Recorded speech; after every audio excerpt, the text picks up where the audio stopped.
네, 오늘 은퇴하시는 우리 이영근 장로님께 우리 주님을 대신해서 그동안 참 수고 많으셨다는 말씀을 드리고 싶습니다. 우리 준비된 은퇴사를 보니까 우리 장로님이 2005년 3월 13일 장로로 임직하셨습니다. 소위 이 세상에서 원로 장로가 되는 기준에 딱 2달 13일 모자라서 원로 장로가 아닌 은퇴 장로로 은퇴를 하시게 되었습니다. 인간적으로는 참 아쉽다 하는 생각이 듭니다. 세상 말로 한 2달 보름만 마이가리 할 수 있으면 원로 장로님이 되시는 건데 그게 어떻게 저도 방법이 없고 규정대로 해야 되기 때문에 참 아쉽습니다. 그러면서도 또 한편으로는 우리 장로님이 또 은퇴 장로님을 하셔야 또 이후에 또 더 겸손하게 지내시지, 또 원로 장로님까지 하시면 또 어떻게 하나, 또 하나님이 또 이렇게 다 알아서 하신 게 아닌가, 또 그런 생각도 좀 듭니다. 오늘 이 은퇴 예식에 참석하신 분 중에는 이미 은퇴하신 분도 계시고, 또 나도 이제 얼마 안 남았다 하시는 분도 계실 겁니다. 또 은퇴는 나랑은 아직 상관이 없다, 이렇게 거리가 먼 것처럼 여기시는 분도 있을 겁니다. 그런 한 가지 분명한 것은 누구나 때가 되면 은퇴를 해야 되고, 또 은퇴를 우리가 염두에 두고 살아가는 것도 종말론적 신앙으로서 우리에게 필요할 것 같다 하는 생각을 해보게 됩니다.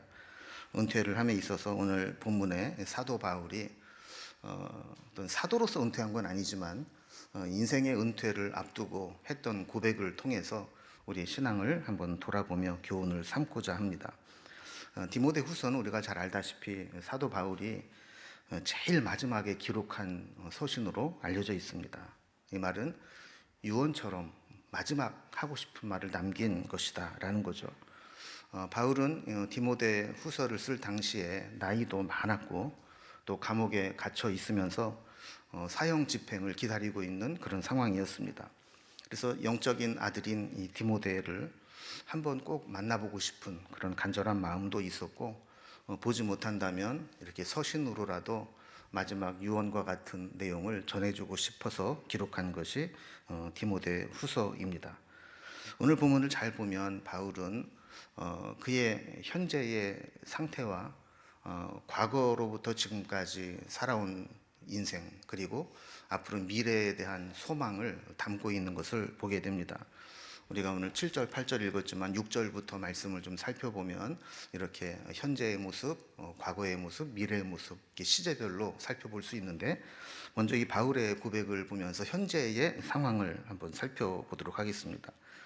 6절에 보면 바울은 지금 자신의 상황을 전제와 같이 내가 벌써 부어지고 나의 떠날 시각이 가까웠도다, 이렇게 고백을 하고 있습니다.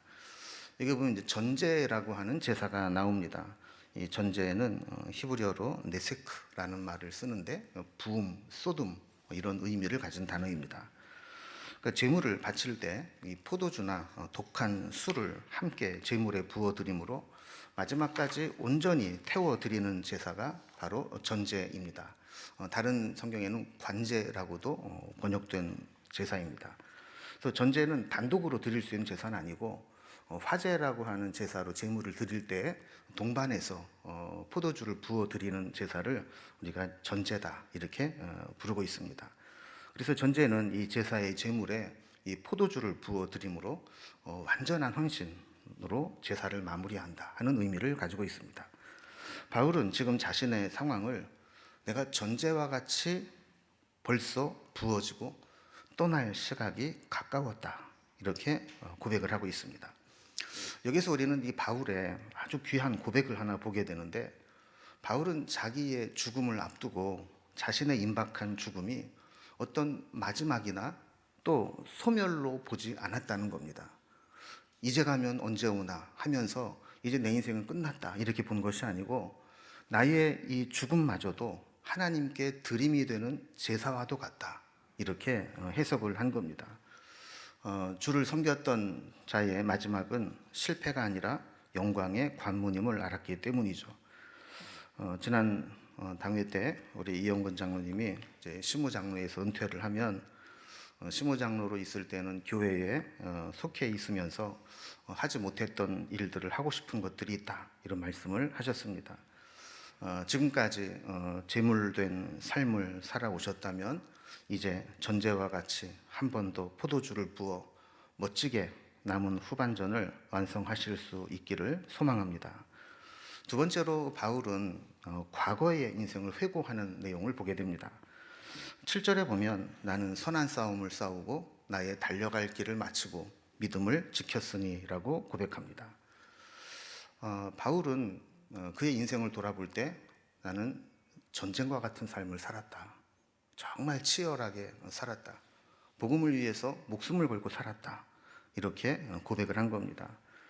특히 선한 싸움을 싸웠는데, 여기 보면 이 선한 싸움의 의미는 다른 경주처럼 누가 먼저 도착하느냐, 누가 빨리 가느냐가 중요한 경주가 아니고 그 싸움을 끝까지 할 수 있느냐, 그 믿음의 경주를 끝까지 완주할 수 있느냐가 중요한 싸움이었다라는 겁니다. 그래서 이 사도 바울은 나는 이 선한 싸움을 싸우며 달려갈 길을 달려올 때 이거를 온전히 마치게 되었다, 완주할 수 있게 되었다, 이런 고백을 하는 것이죠. 처음에는 온몸을 불사르듯 믿음 생활하다가 나중에 용두사미처럼 시들어지는 사람이 있습니다.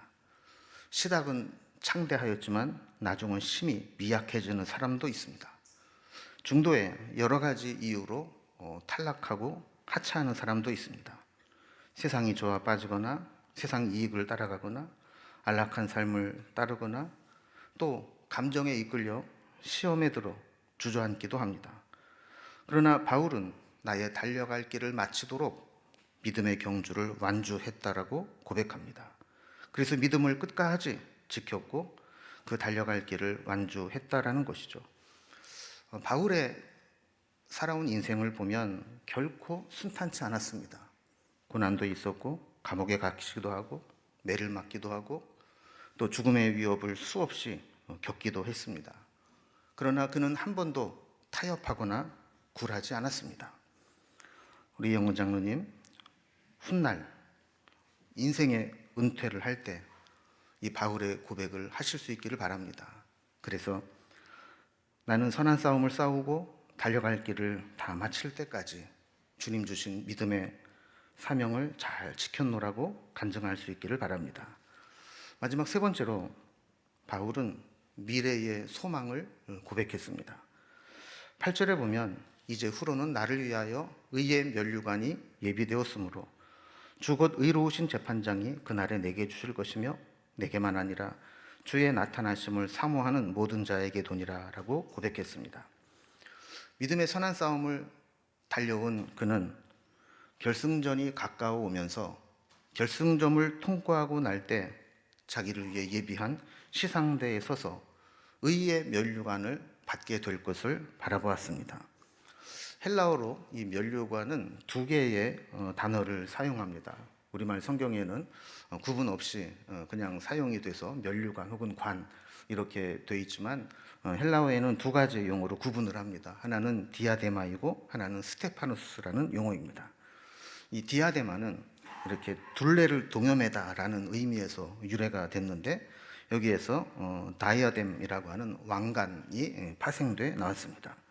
왕의 머리에 이렇게 두르는 관으로 왕권이나 권력을 상징하는 용어죠. 여기에 비해서 스테파누스라는 단어가 있습니다.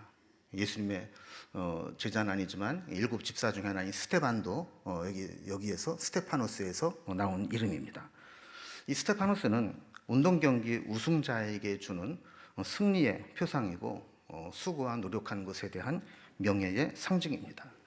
그러니까 이 디아데마가 어떤 세습되는 권력의 상징이라면 스테파누스는 수고하고 노력한 승리자에게 명예로움을 주는 의미입니다. 바울이 이후에 자기에게 예비되었다고 한 면류관은 디아데마가 아니라 스테파누스입니다. 모든 시험을 이기고 믿음을 지킨 순교적 삶을 산 자에게 주님께서 주시는 영광의 면류관입니다. 요한계시록 2장 10절에서 내가 죽도록 충성하라 그리하면 내가 생명의 관을 내게 주리라 했을 때 이 관도 바로 스테파노스입니다. 요한계시록 4장 10절에 24장로들이 보좌에 계신 주님께 엎드려 경배하면서 그에게 자기의 관을 보좌 앞에 내어드렸다 했을 때 이 관도 스테파노스입니다.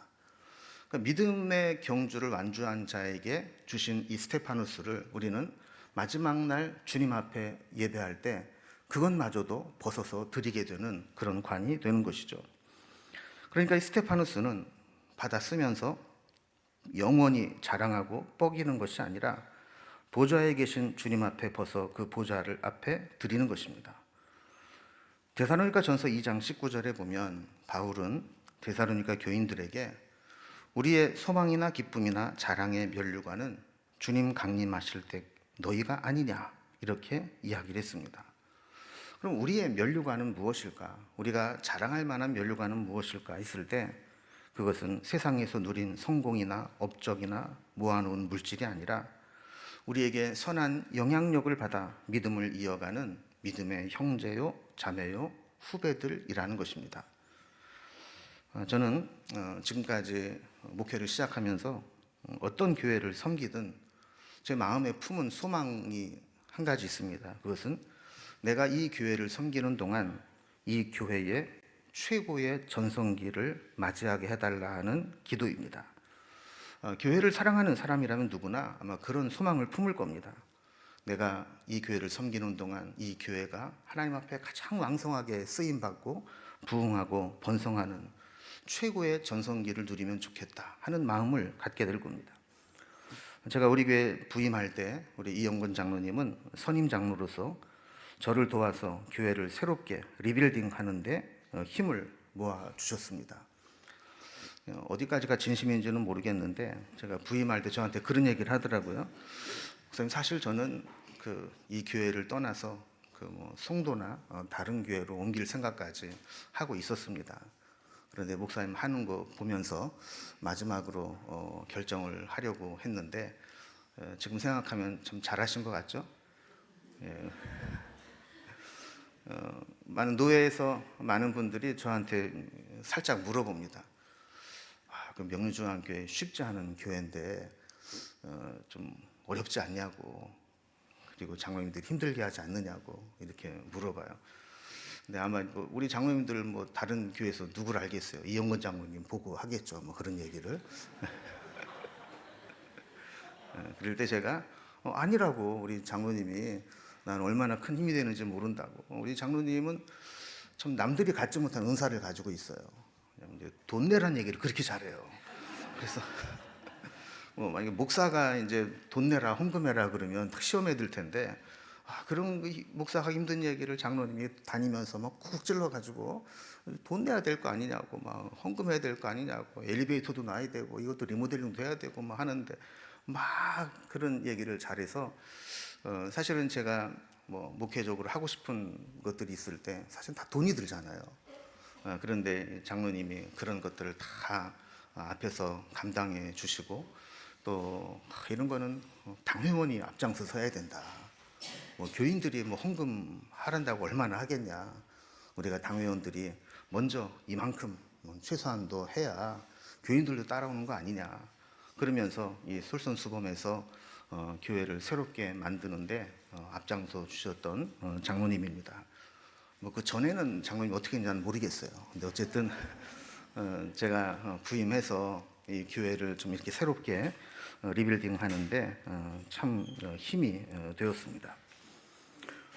이로 인해서 우리 교회는 제가 부임한 지 이제 만 6년이 지났고 이제 7년 차로 이제 접어들어서 좀 가고 있는데 큰 변화를 이루어냈습니다. 물론 아직까지 가야 될 길이 멀고 해야 될 일들이 많이 있고 또 아직 달려가야 할 길이 남았지만 새로운 도약, 또 믿음의 전성기를 향해 새로운 발걸음을 힘차게 뛰고 있는 중입니다. 이제는 한국 교회와 또 기독교 언론이 주목하는 교회가 되었습니다. 앞으로 우리 장로님이 그동안 이 교회에서 심은 또 헌신의 씨앗이 아름답게 열매 맺는 것을 지켜볼 수 있기를 바랍니다. 교회법으로는 규정대로 오늘 은퇴를 하시지만 바울과 같이 주님 앞에 인생의 은퇴식으로 서게 될 때 주님 정말 달려갈 길을 다 달려가고 우리 교회가 더 멋진 교회, 더 귀하게 쓰임받는 교회가 되는 것을 제가 이렇게 헌신하고 또 뿌린 씨앗이 열매를 맺고 있습니다. 이렇게 고백할 수 있는 우리 교회가 될 수 있기를 또한 소망해 봅니다.